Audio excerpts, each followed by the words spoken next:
মামারা যখন ভুট্টা বেচে তখন আমরা কত টাকা দিয়ে ভুট্টা কিনে খাই, ঠিক না? একটার দামই 40 টাকা নেয়। অথচ আমি 4টা ভুট্টা কিনে এনেছি মাত্র 70 টাকা দিয়ে। আর বাসায় সাধারণ উপকরণ দিয়েই কিন্তু তৈরি করে নেওয়া যায় এই ভুট্টাগুলো।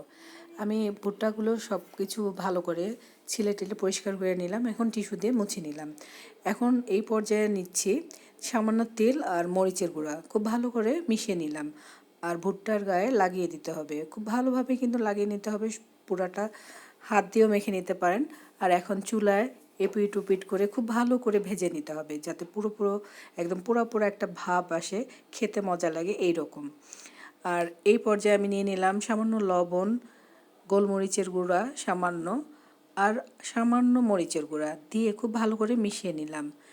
আর গরম অবস্থাতেই কিন্তু এগুলো মাখিয়ে নিতে হবে, যেহেতু ভুট্টাটা গরম অবস্থাতে দিলে একটু আটকে থাকবে।